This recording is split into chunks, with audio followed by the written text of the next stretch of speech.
Welcome to family kitchen recipes. இன்றைக்கி நம்ம பார்க்க போகிறது சிந்தாமணி சிக்கன். அதுவும் எங்கள் ஊர் ஸ்டைலில், திருச்செங்கோடு ஸ்டைலில் நாங்கள் பண்ணுவோம். அந்த மாதிரி ரெசிபி நான் செஞ்சு காமிக்க போகிறேன். ஓகே, அதுக்கு ஃபஸ்ட்டு அடுப்பு பற்ற வச்சுக்கோங்க. நான் வந்து இன்றைக்கி மண்பானையில் தான் செய்ய போகிறேன். அதுக்கு ஒரு மண் சட்டியில் தான் பண்ண போகிறேன். ஸோ நான் ஒரு வடைச்சட்டி வச்சுட்டேன். இது காஞ்சதுக்கப்புறம் நான் அடுத்தடுத்த ப்ராசஸ் உங்களுக்கு எப்படி பண்ணணுன்றதை சொல்கிறேன். ஓகேவா?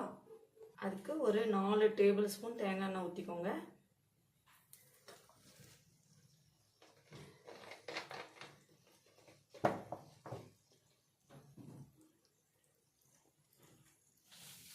கொஞ்சம் ஒரு ஸ்பூன் கடுகு வெடிச்சிச்சு. இப்போ ஒரு கைப்பிடி சின்ன வெங்காயம், அது கூடவே பார்த்தீங்க அப்படின்னா ஒரு 10 வரமிளகாய். அதோட விதையெல்லாம் நம்ம எடுத்துட்டு தான் யூஸ் பண்ணுவோம் அந்த சிக்கனுக்கு. ஆக்சுவலி எங்களோட மிளகாய் வந்து காரம் வந்து கொஞ்சம் கம்மியாக இருக்கலாம். நான் 10 மிளகாய் போட்டுட்டேன். நீங்கள் உங்கள் காரத்துக்கு தகுந்த மாதிரி யூஸ் பண்ணிக்கோங்க. இது ரொம்ப சிம்பிளாக இருக்கிறதுனால எதுவுமே நம்ம போட போகிறதில்ல.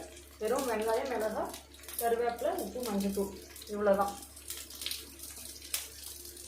நல்லா வதக்கிக்கோங்க.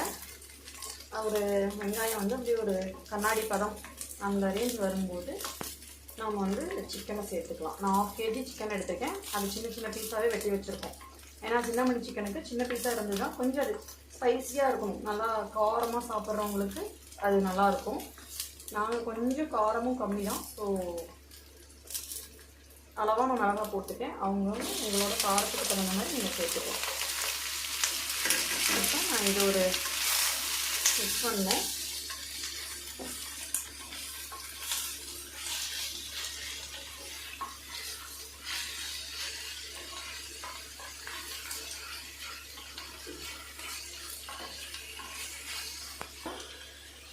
அரை டீஸ்பூன் மஞ்சள்தூள்,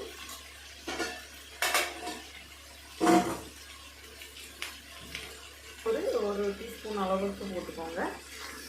நல்லா மிக்ஸ் பண்ணி விட்டுடலாம். இதுக்கு நம்ம இப்போதைக்கு தண்ணி ஊற்ற தேவைப்படாது. மேக்ஸிமம் தண்ணி தேவைப்படாது. பிராய்லர் சிக்கனுங்கும் போது தண்ணி அதுவே விடும் இல்லையா? நம்ம அப்படியே ஒரு 7-8 நிமிஷம் இது பண்ணி விட்டு அப்படியே மூடி வச்சுக்கலாம்.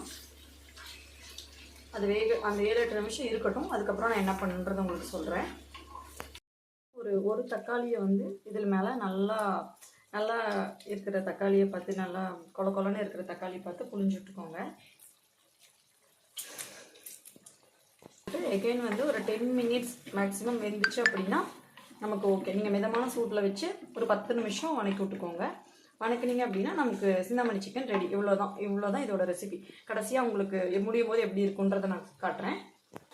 அவ்வளோதான். தக்காளி போட்டு 10 மினிட்ஸ் ஆகிடுச்சு. அதுக்கப்புறம் பாருங்கள், தண்ணியெல்லாம் ட்ரை ஆகி நல்லா வெந்துட்டு அவ்வளோதான். இந்த பக்குவத்துக்கு வந்ததுக்கப்புறம், ட்ரை ஆனதுக்கப்புறம் நம்ம எடுத்து வச்சு சர்வ் பண்ணிக்கலாம். அவ்வளோதான்.